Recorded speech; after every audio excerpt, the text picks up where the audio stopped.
Hyderabad Panjagutta inspector Durgarao అస్వస్థకు గురయ్యారు. మాజీ MLA Shakeel కుమారుడి యాక్సిడెంట్ కేసులో సీఐపై ఆరోపణలున్నాయి.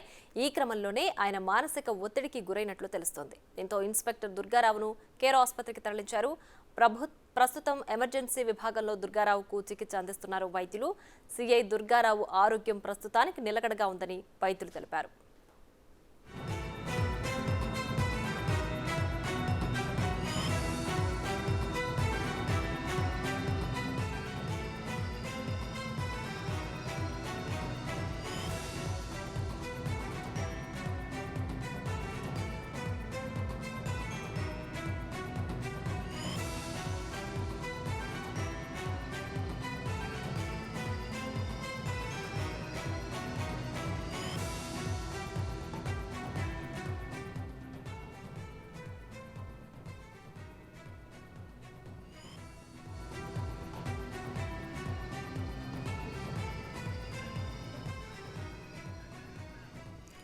ఇక ఇదే అంశానికి సంబంధించి మరింత సమాచారం మా ప్రతినిధి రాణా అందిస్తారు. రాణా, చెప్పండి, ఇన్స్పెక్టర్ దుర్గారావు ప్రస్తుతం ఆరోగ్య పరిస్థితి ఏ విధంగా ఉంది? పూర్తి డీటెయిల్స్ ఏంటి?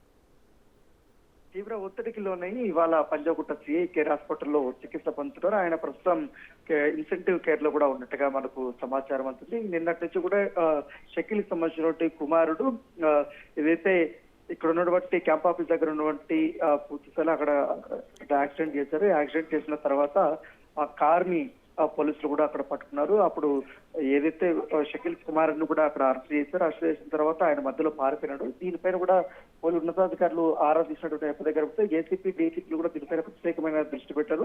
ఉదయం నుంచి కూడా అసలు ఆ రోజు ఏం జరిగిందంటూ కూడా పైగా సీసీ కెమెరాలను కూడా పరిశీలిస్తారు. అయితే ఉదయం నుంచి కూడా అనేక మంది కూడా సిఐకి అందుబాటులో వెళ్ళడానికి కూడా ప్రయత్నించారు. కానీ ఫోన్లు కూడా ఎత్తన పరిస్థితి కనపడుతుంది. ఉదయం అయితే క్యాంప్ ఆఫీస్ దగ్గర ఆయన విధుల్లో నిర్వహించారు. ప్రజావాణి దగ్గర ఉన్నారు. అక్కడి నుంచి కూడా సడన్ గా మధ్యాహ్నం నుంచి కూడా ఆయన అస్వస్థతగా ఉందంటూ కూడా కేర్ హాస్పిటల్లో చేరినటువంటి నేపథ్యం కనపడుతుంది. అయితే ఈ షకీల్ కుమార్ ని తప్పించడంలో సిఐ పాత్ర అనేది చాలా కీలకంగా ఉందంటూ కూడా అనేక ఆరోపణలు వస్తున్నాయి. ఎందుకంటే ఒక సిఐ సహకారం లేకుండా ఎవరు కూడా తప్పించుకోలేరంటూ కూడా వారు చెప్తున్న నేపథ్యంలో ఇప్పుడు ఆయన హాస్పిటల్ అయితే చికిత్స పొందుతున్నటువంటి నేపథ్యం కనపడుతుంది. దీనిపైన ఇన్వెస్టిగేషన్ అయితే నడుస్తుంది. పోలీసులు ఇప్పటికే అనేక కోణాల్లో కూడా విచారిస్తున్నారు. Right Rana, thanks for the updates.